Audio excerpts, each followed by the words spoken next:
Hi guys, ICT skills, Bachelor of Education in Primary Education, OUSL செஞ்சு கொண்டிருக்கக்கூடிய ஆக்கள் தமிழில் ஒரு சில பாடத்திட்டங்களை அவங்களுக்கு வழங்கப்படுத்தணும்னு சொன்னதுக்கு நடந்து கொண்டிருக்கக்கூடிய இந்த யூடியூப் தொடரில் இன்றைக்கு பார்க்க போகிறது நாங்கள் introduction to word processing and MS office. So இது பொதுவாக பேசிக்காக இதை பார்த்தீங்கன்னு சொன்னால் மைக்ரோசாஃப்ட் வேர்டை பேஸ் பண்ணி செஞ்சுருக்கிறாங்க. ஆனால் வேர்ட் ப்ராசஸிங்ன்றது மைக்ரோசாஃப்ட் வேர்ட் மட்டும் இல்லை, வேர்ட் மாதிரி இன்னும் நிறைய மைக்ரோசாஃப்ட் இல்லாமல் வேறு வேறு கம்பெனி நீங்கள் ஓப்பன் ஆஃபீஸ்ன்னு சொல்லி நீங்கள் கூகுளில் சர்ச் பண்ணி பார்த்தீங்கன்னு சொன்னால் ஓப்பன் ஆஃபீஸு கூட அவங்களோட ஒரு டெக்ஸ்ட் அதாவது வேர்ட் மாதிரியே ஒரு சிமிலரான ஒரு ஓப்பன் ஆஃபீஸில் ஒரு வேர்டு இருக்குது. ஸோ அதே மாதிரி இன்னும் வேறு வேறு கம்பெனிஸும் இந்த மாதிரி டாக்குமெண்ட்ஸ் கிரியேட் பண்ணக்கூடிய இந்த வேர்ட் ப்ராசஸிங் செய்யக்கூடிய டூல்ஸ் வச்சிருக்கிறாங்க. ஸோ இவங்க இந்த கிளாஸில் வேர்ட் ப்ராசஸிங் என்ன, கம்ப்யூட்டர் பேஸ்ட் வேர்ட் ப்ராசஸர் என்னன்றது தான் இதில் போட்டிக்கிறாங்க. ஸோ அதுதான் பார்க்க போகிறோம். வேர்ட் ப்ராசஸிங் என்னன்னு சொன்னால், இப்போ நீங்கள் எக்ஸாம் இங்கிலீஷில் வரும். ஸோ இதை பாடமாக்கி வச்சுக்கொள்ளணும். வேர்ட் ப்ராசஸிங் என்ன, ஒரு டாக்குமெண்ட்டை கிரியேட் பண்ணுறது தான் வேர்ட் ப்ராசஸிங். ஸோ அதை உங்களுக்கு பாடமாக்கிட்டு இது மாதிரி எழுதணும் இல்லை, நீங்கள் உங்களுக்கு புரியக்கூடிய இங்கிலீஷில் எழுதினாலும் ஓகே. ஸோ வேர்ட் ப்ராசஸ் பண்ணக்கூடிய மெத்தட்கள் 19ஆம் நூற்றாண்டில் எப்படி இருந்துச்சு, அதுக்கு பிறகு அது எப்படி 1970களில் எப்படி அது மாறிச்சு, 80களில் எப்படி இருந்துச்சு, இப்போ எப்படி இருக்குது என்ற அந்த ஒரு ஃபோட்டோ அட்டாச் பண்ணியிருக்கிறாங்க. ஸோ அடுத்து what is a computer based word processor. So அதில் என்னன்னு சொன்னால், கம்ப்யூட்டர் பேஸ்ட் வேர்ட் ப்ராசஸர் என்னன்னு சொன்னால், கம்ப்யூட்டர் சாஃப்ட்வேர் யூஸ் பண்ணி எடிட்டிங், ஃபார்மேட் பண்ணுறது, பிரிண்ட் பண்ணக்கூடிய அந்த வேலைகளை செய்கிறது தான்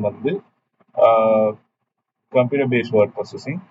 ஸோ அது எப்படி நடக்கும்னு சொன்னால், முதல்ல ஒரு ஃபைலை வேர்ட் மாதிரி ஏதாவது ஒரு டாக்குமெண்ட்டை வச்சு ஒரு ஃபைலை க்ரியேட் பண்ணுவாங்க.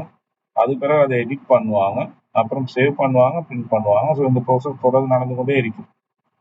நாங்கள் ஒரு டாக்குமெண்டோட செஞ்சு கேட்குறாங்க, ஒருத்தர் யாராவது லெட்டர் ஒன்று எழுதிட்டாங்க பிரிண்ட் பண்ணணும் என்று சொல்லி, நீங்கள் லெட்டர் என்ன செய்வீங்க, கிரியேட் பண்ணுவீங்க. அதுக்கப்புறம் அதில் எதுவும் பிழைகள் இருந்தால் அதை திருத்துவீங்க. அப்புறம் அதை சேவ் பண்ணி வச்சுக்கொள்வீங்க, எனக்கு பின்ன தேவைப்படுன்றதுக்காக. அப்புறம் பிரிண்ட் போட்டு கொடுப்பீங்க. அப்புறம் அதை பார்த்துட்டு அவங்க சில நேரங்கள் இல்லை இதை சேஞ்ச் பண்ணுங்க, அதை சேஞ்ச் பண்ணணும்னா நீங்கள் திரும்பவும் என்ன செய்வீங்க, அதை ஓப்பன் பண்ணி அதை எடிட் பண்ணி சேவ் பண்ணி இந்த மாதிரியான ஒரு ப்ராசஸ் தொடர்ந்து நடந்து கொண்டிருக்கும். அந்த ப்ராசஸ் தான் நீங்கள் போட்டிக்கிறாங்க.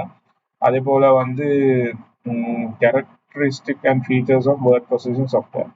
என்ன மாதிரி வேர்ட் ப்ராசஸிங் சாஃப்ட்வேரில் என்னென்ன மாதிரி வேலைகள் செய்யலாம். Batch mailing. இப்போ உதாரணமாக ஒரு கம்பெனி ப்ரொமோஷன் எதுவும் செய்யணும்னு சொல்லுங்களேன். இப்போ உதாரணமாக இன்றைக்கு ஒரு கம்பெனி பீஸா விற்கக்கூடிய ஒரு கம்பெனி ஒன்று வாங்கினா ஒன்று ஃப்ரீ. ஆனால் ஒவ்வொருத்தருக்கும் தனித்தனியாக இப்போ டியர் குமார், டியர் ரவின்னு சொல்லி போட்டு அனுப்பணும். ஒவ்வொருத்தருக்கும் தனித்தனி மெயில் அவங்களுக்கு மட்டும் இண்டிவிஜுவலாக போகிற மாதிரி அனுப்பணும்னு சொன்னால், இப்போ டியர் கஸ்டமர்னு சொன்னால் பொதுவாக போயிட்டு, ஆனால் அது தனித்தனியாக அனுப்பணும்னா இந்த வேர்ட் மாதிரி டாக்குமெண்ட்ஸில் போட்டு சென்டர் பேரை மட்டும் மாற்றிட்டு அனுப்பி விடலாம், பேட்சாக அனுப்பலாம். அதாவது ஒரு ஒன்றுக்கு மேற்பட்டன்னா சிலவங்க நூற்றுக்கணக்கில் ஆயிரக்கணக்கில் அனுப்புவாங்க. அந்த மாதிரி வேலையை பேட்ச் மெயிலிங்கில் செய்கிறது. அப்போ ஒரே நேரத்தில் கிட்டத்தட்ட லட்சக்கணக்கான மெயில்கள் போகும். இந்த மாதிரி வேலைகளை செஞ்சு கொள்ளலாம். அதே மாதிரி டெக்ஸ்ட் ஃப்ரேம், லிங்கிங், இந்த மாதிரி வேலைகள் செஞ்சு கொள்ளலாம். அதே போல் பிப்ளியோகிராஃபிக்கல் ரெஃபரன்சஸ். இப்போ உதாரணமாக நீங்கள் டாக்குமெண்ட் செய்ய வேண்டி வரும் யூனிவர்சிட்டியில் இருக்கக்கூடிய நேரத்தில். அப்போ அந்த மாதிரி டைமுக்கு உங்களுக்கு இந்த ரெஃபரன்ஸ் போட வேண்டி வரும். நீங்கள் எந்த டாக்குமெண்ட் இங்கேருந்து இந்த டீட்டெயில் எடுத்தீங்கன்னு சொல்லி ஒரு ரெஃபரன்ஸ் மாதிரி போட வேண்டி வரும். உங்களோட டாக்குமெண்ட்ஸில் உங்களோட ப்ரொஜெக்ட்ஸ் நீங்கள் செஞ்சு கொடுக்கக்கூடிய நேரத்தில் அது போடுறதுக்கு இது யூஸ் ஆகும். அதே மாதிரி ஆட்டோ கரெக்ட். இப்போ நீங்கள் ஸ்பெல்லிங் மிஸ்டேக் எதுவும் பண்ணினீங்கன்னா அது ஆட்டோவாக கரெக்ட் பண்ணிக்கொள்ளும். அதே மாதிரி ஆட்டோ கம்ப்ளீட் இருக்கீங்க. இப்போ டிஎஸ் சார்ன்னு சொல்லி நீங்கள் அடிச்சுட்டு உங்களோட ஏதாவது ஒன்று டைப் பண்ணிட்டு போறீங்க, டுமாரோ இஸ் சண்டே எஸ்யூன்னு அடிக்கிற நேரமே அது என்டிஏவை அது மேலே காட்டும், என்டர் பண்ணுங்க சண்டேயான்னு சொல்லி அடிக்கிறதுக்கு. அதே மாதிரியே சில வேலைகள் அதில் நடக்கும். மொட்டோவாக கம்ப்ளீட் பண்ணுறதுக்கான அந்த வேலைகளை அது செஞ்சு தரும். ஸோ அதே மாதிரி ஸ்டைல், அதாவது நீங்கள் ஃபாண்ட் மாற்றுவீங்க, ஃபார்மேட் பண்ணுவீங்க, இந்த மாதிரியான வேலைகள் வேர்டில் செய்யலாம். ஸோ இதெல்லாம் அதில் இருக்கக்கூடிய ஃபீச்சர்ஸ், கேரக்டர்ஸ். அதே மாதிரி இன்னும் இருக்குது table of contents with section titles and their page numbers. நீங்க உதாரணமா நிறைய நீங்க வந்து இப்போ உங்களோட ஓய்வுசல்ல தந்திருக்கக்கூடிய புத்தகங்கள் கூட எப்படி செஞ்சிருப்பாங்கன்னு சொன்னா டேபிள் ஆஃப் கண்டென்ட்ஸ் உங்களோட பொருளடக்கங்கள், அது ஒவ்வொரு தலைப்புகள் போட்டு அந்த தலைப்புகள் எல்லாம் வந்து செய்யறது வந்து வேர்டை வச்சுதான் செஞ்சிருப்பாங்க. பெரும்பாலும் எங்க கையில இருக்கக்கூடிய புக்ஸ் எல்லாமே வந்து கிட்டத்தட்ட ஒரு 70% இந்த வேர்டை வச்சுதான் டிசைன் பண்ணியிருப்பாங்க. இப்போ நிறைய அட்வான்ஸான வேறு வேறு சாஃப்ட்வேர்ஸ் யூஸ் பண்றது. ஆனா ஒரு ஒரு 50% 70% வந்து வேர்ட் மாதிரியான டாக்குமெண்ட்ஸை வச்சுதான் எங்களுக்கு கையில இருக்கக்கூடிய நாங்க யூஸ் பண்ணக்கூடிய புத்தகங்கள், கதை புத்தகங்கள் எல்லாமே அதை வச்சுதான் பெரும்பாலுமே டிசைன் பண்றது. அந்த மாதிரியான வேலைகள் செய்யறதுக்கும் இது யூஸ் பண்றது. அதே போல கேப்ஷன்ஸ், டைட்டில், பேஜ் நம்பர் போடலாம். கேப்ஷன்ஸ்கள் வச்சு கொள்ளலாம். இப்போ உதாரணத்துக்கு ஒரு கதை ஒன்று எழுதக்கூடிய நேரத்தில் அதுல ஏதாவது ஒரு கேப்ஷன் ஒன்று இந்த இடத்துல வந்து ஒரு கமெண்ட் ஒன்று போட்டு வச்சு கொள்ளணும். அந்த மாதிரி எதுவும் தேவைன்னா அதெல்லாம் போட்டு வச்சு கொள்ளலாம். ஃபுட் நோட் போடலாம். கீழே வந்து ஒவ்வொரு பேஜு கீழே நீங்க பாத்தீங்கன்னு சொன்னா ஏதாவது ஒரு கதை புத்தகம் என்ன பொன்னியின் செல்வன் சொன்னா பொன்னியின் செல்வன் பேஜ் நம்பர் 8 வரும். அடுத்த பேஜ் திருப்பினீங்கன்னாலும் அதே இடத்துல அந்த பொன்னியின் செல்வன் இருக்கும். அப்ப அந்த ஃபுட் நோட் போடுற மாதிரியான வேலைகள் எல்லாம் செய்யலாம். ஃபுட்டர் போடுறது, அதே மாதிரி இண்டெக்ஸ் பேஜ் நம்பர் போடுறது நான் ஏற்கனவே சொன்னேன். First referencing with page number, page நம்பர்களை வச்சு வேற வேற பேஜுகளில் இருக்கக்கூடிய ரெஃபரன்ஸ்களை நாங்கள் தேடி படிச்சு கொள்ளலாம். அதே போல வந்து text editor, word processor, desktop publisher, இது மூணுக்கும் உள்ள வித்தியாசம் புரிகிறான். டெக்ஸ்ட் எடிட்டர் என்றதை சொல்றதை பொறுத்த வரைக்கும் உங்களுக்கு தெரியும், நோட் பேட். ஒரு ஃபைலை வந்து ஓப்பன் பண்ணலாம், எடிட் பண்ணலாம், செய்யலாம். ஆனால் ஸ்டைல் அதுகள் மாதிரியான வேலைகள் வந்து என்ன செய்யலாம், அது பண்ணலாம். அதாவது உதாரணமாக வந்து நோட் பேட் எடுக்கலாம். நாங்கள் நோட் பேட் எடுத்தோம்னு சொன்னால் இந்த ஒரு நோட் பேட் இருக்குது. ஸோ இந்த நோட் பேட்ல நீங்க பாத்தீங்கன்னு சொன்னா இதுல வந்து பெருசா எடிட்டிங் வேலைகள் செய்ய இயலாது. அது நோட் பேட்ல இருக்கக்கூடிய ஒரு முறை. இதுல பெரிய அளவில் எடிட்டிங், அந்த ஃபுட் நோட் போடுறது, இந்த மாதிரி வேலையெல்லாம் இதுல செய்ய இயலாது.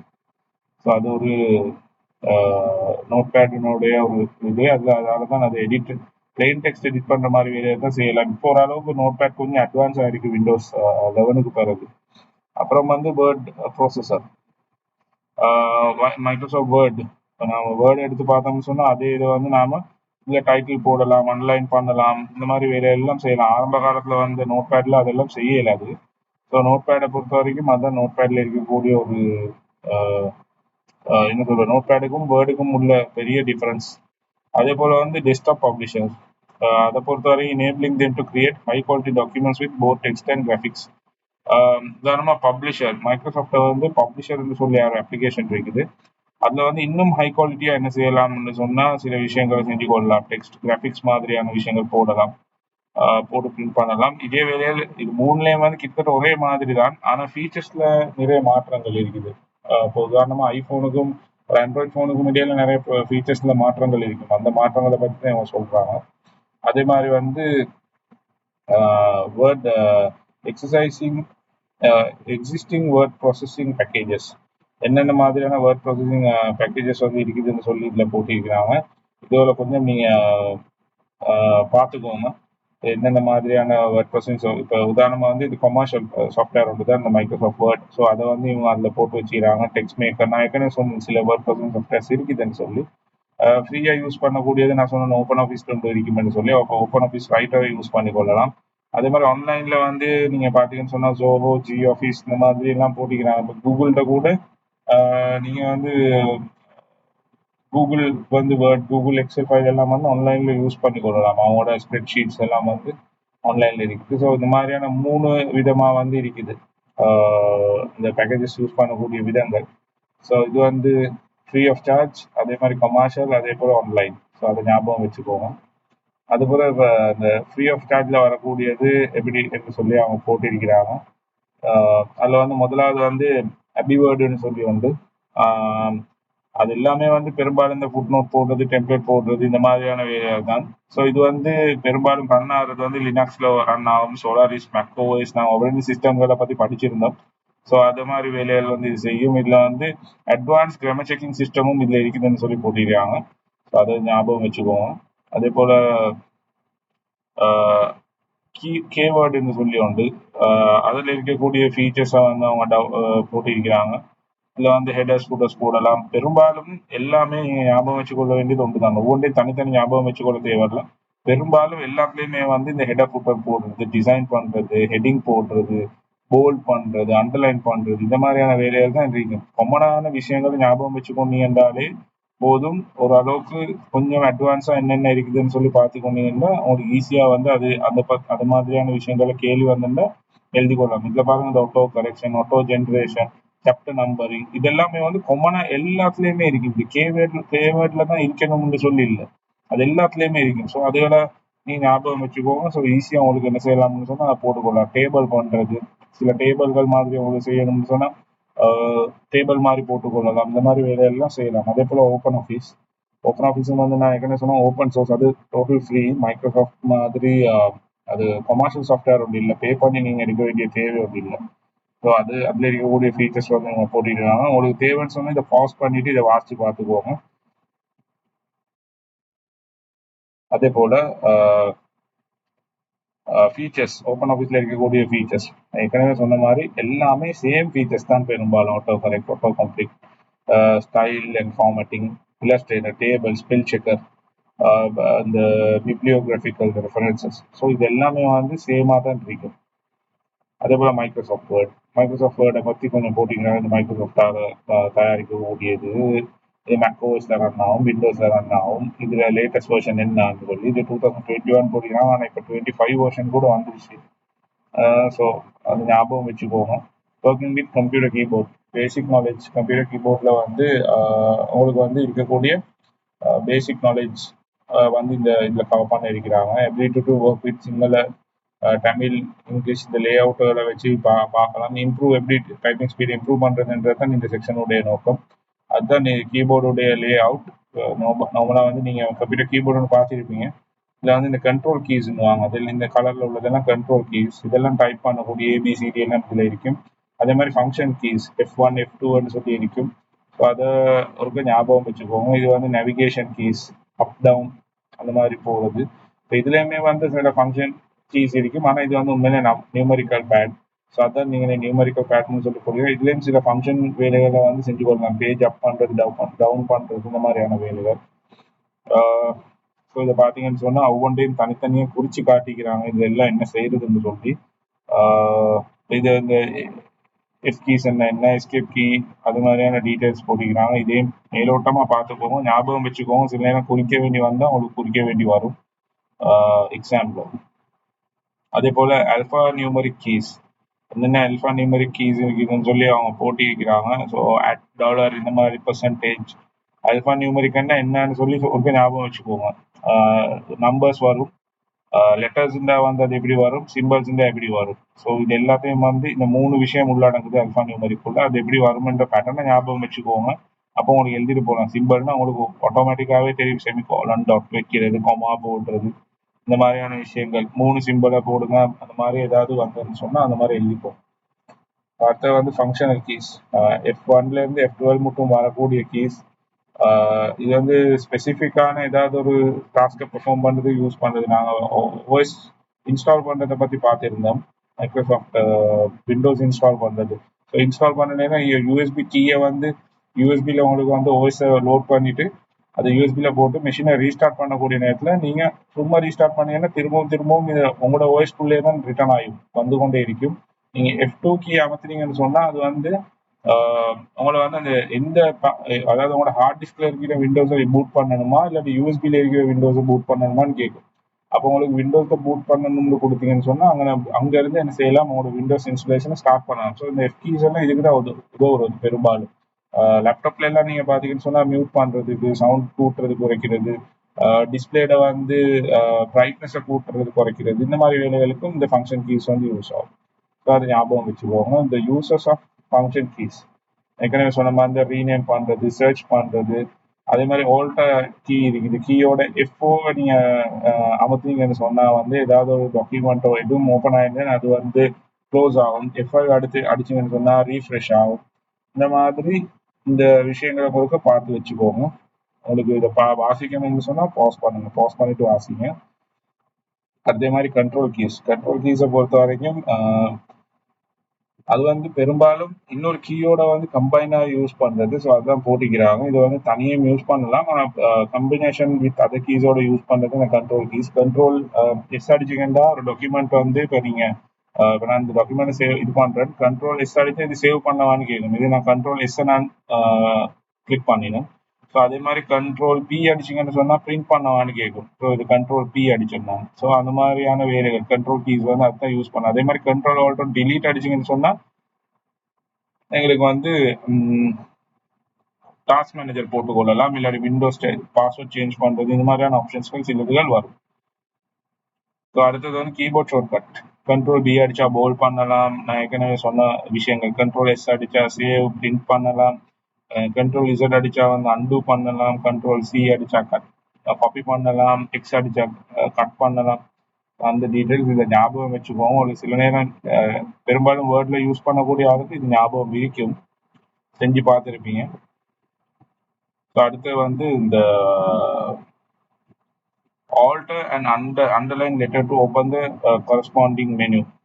ஸோ இது மாதிரி இந்த ஆல்டர் கீஸை வந்து ப்ரெஸ் பண்ணிக்கொண்டு என்னென்னலாம் செய்யலாம். ஆல்டர் எஃப் அடிச்சேன்னு சொன்னால் ஃபைல் மெனு வந்து ஓப்பன் ஆகும். சரி, இப்போ நான் வந்து வேர்டை வந்து ஓப்பன் பண்ணிவிட்டு ஆல்டரோட எஃப் அடிக்கிறேன்.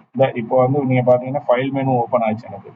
ஸோ இந்த மாதிரி சில வேலைகள் கண்ட்ரோல் கீ மாதிரியே தான் ஆல்டரோட என்னென்னலாம் ப்ரெஸ் ஆனால் என்னென்னலாம் நடக்கும். ஆல்டர் எஃப்ஓ அமர்த்தினு சொன்னால் வந்து ஒரு டாக்குமெண்ட் வந்து க்ளோஸ் ஆகி போயிட்டு, ஏதாவது ஒன்று ஓப்பன் பண்ணிட்டு ஆல்டர் எஃப்ஓ, ஒரு ஃபோல்டர் ஓப்பன் பண்ணிட்டு ஆல்டரோட எஃப்ஓ நீங்கள் ப்ரெஸ் பண்ணீங்கன்னா க்ளோஸ் ஆகும்.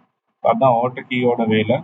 விண்டோஸ் லோகோ கீயும் எஸ்கேப் கீயும் அது ரெண்டு, அது அந்த கம்பினேஷனில் என்ன நடக்கும், அதால் என்ன செய்யலாம்னு சொல்லி தான் இங்கே சொல்கிறாங்க. லோகோ கீயை அமர்த்தினீங்கன்னு சொன்னால் ஸ்டார்ட் மெனு ஓப்பன் ஆகும். ஸோ அது இப்போ நான் விண்டோஸ் லோகோ இருக்கக்கூடிய அந்த கீ அமர்த்தினேன். ஸோ அதே மாதிரி லோகோ கீயோட வந்து F1 அடிச்சிங்கன்னு சொன்னால் ஹெல்ப் அண்ட் சப்போர்ட் வரும். எஸ்கேப் அடிச்சிங்கன்னு சொன்னால் கரண்ட் டாஸ்க்கு போயிட்டுரும். ஸோ இந்த மாதிரியான விஷயங்கள் போட்டிருக்கிறாங்க.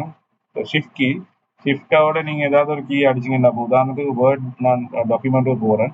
இப்போ எந்த இதெல்லாம் லெட்டர்ஸ் எல்லாம் வந்து சிம்பிளில் தான் இருக்குது. இப்போ நான் இதை வந்து ஷிஃப்டோட எல் அடிச்சேன்னா கேபிட்டலில் பாடும், சும்மா அடித்தா எல் சும்மா தான் பாடும். ஷிஃப்டோட அடித்தா எல் வந்து பெரிய கேபிட்டல் எல் பாடும்.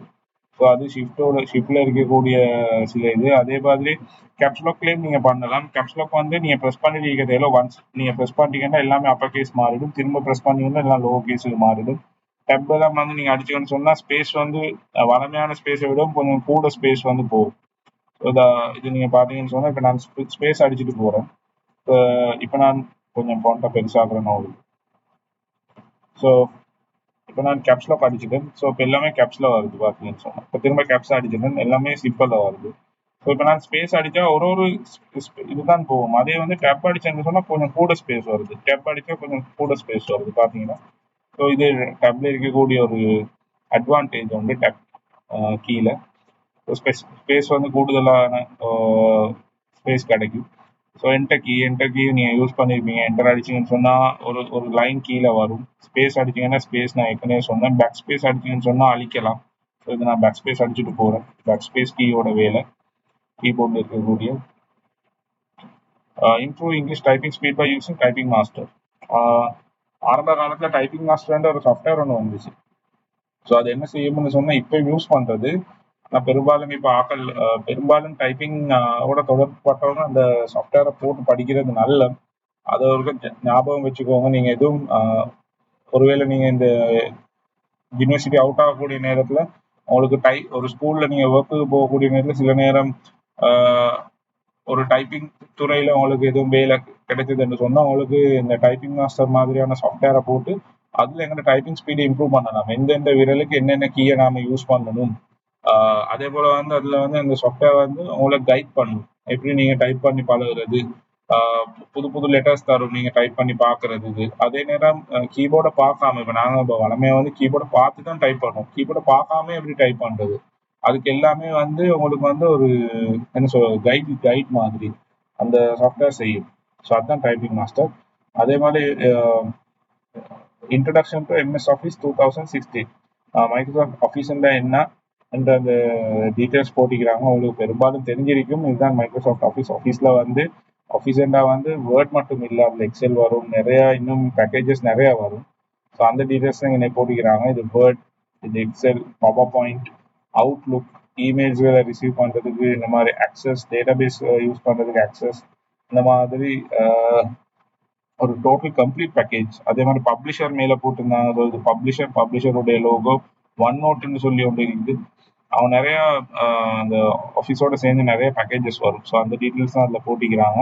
2016 என்னென்ன அவங்க புதிய ஃபீச்சர்ஸ் அறிமுகப்படுத்தினாங்க, ஒரு புதிய இன்டர்ஃபேஸ், புதிய லுக் ஒன்று கொடுத்துருந்தாங்க. இது வந்து ஆஃபீஸ் 365, இது 2016. ஆனால் ஆல்மோஸ்ட் கிட்டத்தட்ட 2016 இதே மாதிரி ஒரு லுக்கில் தான் இருக்கும். அதே மாதிரி ரிபன், அதே மாதிரி மினி டூல் பார் உண்டு, நியூ ஃபைல் ஃபார்மேட்.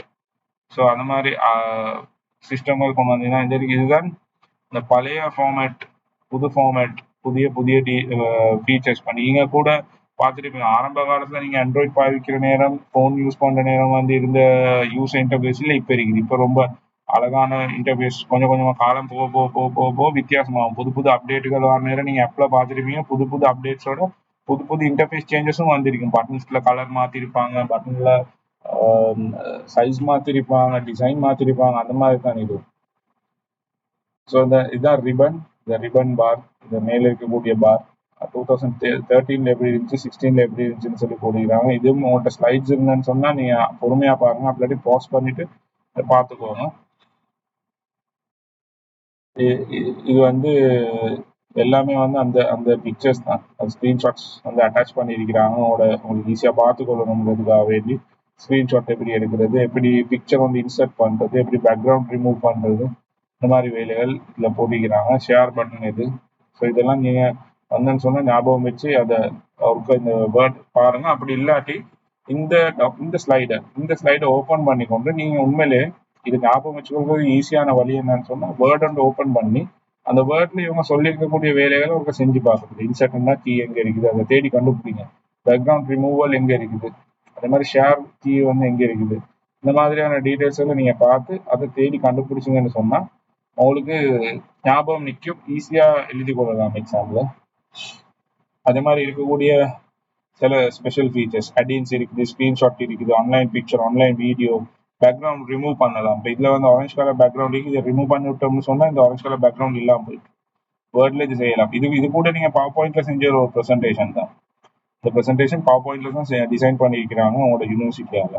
ஸோ இதுக்கு என்னென்னலாம் தேவை, ரிக்வயர்மெண்ட், எந்த ஒரு சாஃப்ட்வேருக்கும் கன்ஃபார்மாக ஒரு ரிக்வயர்மெண்ட் ஒன்று இருக்கும். என்ன மாதிரி கம்ப்யூட்டரில் இருக்கணும். ஸோ அதில் வந்து ப்ரொசஸர் ஸ்பீட் இவ்வளோ இருக்கணும், ரேம் வந்து 2 GB சரி இருக்கணும், குறைஞ்சது 3 GB ஹார்ட் டிஸ்கில் ஸ்பேஸ் இருக்கணும், சிடி ரோம் ஒன்று இருக்கணும். இப்போ நான் ஏற்கனவே சொன்ன மாதிரி சிடி ரோம் பெருசாக தேவைப்படுறது இல்லை. ஸோ அது மாதிரி டிஸ்பிளேட சைஸ், என்ன சைஸ் டிஸ்பிளே ஒன்று இருக்கணும், இது ரன் ஆகிறதுக்கு என்ன மாதிரியான ஆப்ரேட்டிங் சிஸ்டம் இருக்கணும்ன்ற அந்த டீடைல்ஸ் எல்லாம் இருக்குது. ஓகே, இது ஞாபகம் வச்சுக்கோங்க எக்ஸாமில் வந்தோன்னா எழுதுறதுக்கு. அதே மாதிரி ப்ரோக்ராம்ஸ் 2016 என்னென்ன ப்ரோக்ராம் வந்ததுன்னு சொல்லி போட்டிக்கிறாங்க. இதில் வந்து ஹோம் வந்துச்சு, ப்ரோ எடிஷன் வந்துச்சு, ப்ரோ எடியூகேஷன் ஒன்று வந்துச்சு, என்டர்பிரைஸ் இந்த மாதிரி வந்துச்சு. இதில் வந்து என்னென்னலாம் இன்க்ளூட் பண்ணியிருக்கிறாங்க, ஹோமில் என்னென்ன இருந்துச்சு, வேர்ட், எக்ஸல், பவர் பாயிண்ட், அது மாதிரி அதுக்கான அந்த ஸ்டாண்டிங்ஸ் தான் இது. ஐ போட்டிக்கிறாங்க, ஓ போட்டிக்கிறாங்க. இது சில நேரம் அக்சஸ் ஆகிருக்கலாம், மைக்ரோசாஃப்ட் அக்சஸ், அப்படி ஒவ்வொரு ப்ரோக்ராம் என்னென்ன இருந்துச்சு. ப்ரோ எடியூகேஷன் என்ன இருந்துச்சு, அதெல்லாம் வந்து வேர்டும் பவர் பாயிண்ட்டும். அதே மாதிரி ஓகே, நான் அர்த்தமே எனக்கு சரியான தெரியலை, என்ன நோக்கத்தில் போட்டுருக்காங்க. நான் நினைக்கிறேன் அந்த எடிஷனுக்குள்ள என்னென்ன ஃபீச்சர்ஸ் இருந்தது தான் இதில் குறிப்பிட்டிருக்கிறாங்க. ஸோ இந்த பார்த்தீங்கன்னு சொன்னால் வந்த எடிஷன்ஸ் ஆஃபீஸ் 365 வந்துச்சு. அந்த ஆஃபீஸ் 365 வேர்டு இருந்துச்சா இல்லையா, எக்ஸல் இருந்துச்சா இல்லையா, பவர் பாயிண்ட் இருந்துச்சா இல்லையா. இப்போ நீங்கள் பார்த்தீங்கன்னா அவுட்லுக் வந்து ஹோம் ஸ்டூடெண்ட் பேக்கேஜில் வந்து அவுட்லுக் இல்லை, மிஸ்ஸிங். ஸோ அதான் அதை டிக் போடாமல் வச்சிருக்கிறாங்க. ஸோ அதை ஞாபகம் வச்சுக்கோங்க. ஸோ தேங்க்யூ, அவ்வளோதான் இன்றைக்குடைய வீடியோ. இந்த வேர்ட் நீங்கள் பெரும்பாலும் யூஸ் பண்ணியிருப்பீங்க. ஒருவேளை உங்களோட கம்ப்யூட்டர் இல்லை, வீட்டில் கம்ப்யூட்டர் இல்லைன்னு சொன்னால் உங்கள் ஃபோனில் கூட இப்போ வந்து வேர்ட் வந்துருக்குது, ஃபோனில் டவுன்லோட் பண்ணி நீங்கள் பார்க்கலாம். அப்படி இல்லைன்னு சொன்னால் வந்து ஒரு பக்கத்தில் இருக்கக்கூடிய ஒரு இன்டர்நெட் கஃபே போங்க, ஒரு 30 மினிட்ஸ் உங்களோட புக்கை எடுத்துகிட்டு போயிட்டு ஒரு 30 மினிட்ஸ் எனக்கு லேப்டாப் இல்லாட்டி உங்களோட கம்ப்யூட்டர் யூஸ் பண்ணணும், ஒரு 30 மினிட்ஸுக்கு எவ்வளோ பே பண்ணிவிட்டு அந்த வேலையோட செஞ்சு பார்த்தீங்கன்னு சொன்னால் உங்களுக்கு ஞாபகத்தில் நிற்கும். உண்மையிலே இந்த பாடங்களை பொறுத்த வரைக்கும் இந்த பாடங்கள் வந்து படிச்சு எக்ஸாம் எழுதுறன்றதை விட நீங்க ஒரு உண்மையிலே வருங்காலத்துல ஒரு டீச்சரா போறதா இருந்தா இந்த டூல்ஸ் எல்லாம் கட்டாயம் நீங்க பாவிக்க வேண்டி வரும். ஸ்கூல்ல இப்போ ரொம்ப அட்வான்ஸா போய் கொண்டு இருக்குது. ஸ்டூடெண்ட்ஸ் உங்களை விட அட்வான்ஸான நிறைய வேலைகள் செஞ்சுட்டு இருப்பாங்க. ஸோ நாங்க போயிட்டு எங்களுக்கு இந்த வேலை செய்யலான்னு சொல்லலாம். ஸோ இதெல்லாம் ஞாபகம் வச்சிருக்கணும், படிச்சிருக்கணும், இதை செய்யக்கூடிய அபிலிட்டி இருக்கணும். நாங்க பிள்ளைகளுக்கு படிச்சு கொடுக்குற மாதிரியான அபிலிட்டி இருக்கணும். ஸோ அதாலதான் இது எல்லா விஷயங்களையும் வந்து உங்களோட சிலபஸ்லயும் இன்க்ளூட் பண்ணியிருக்கிறாங்க. இது வந்து உண்மையில ப்ராக்டிக்கலி செய்ய வேண்டிய ஒரு பாடம். இது வழங்கப்படுத்த வேண்டியதுன்றதை விட ப்ராக்டிக்கலா செஞ்சு பார்க்க வேண்டிய ஒரு பாடம். ஸோ அதை செஞ்சு பாருங்க.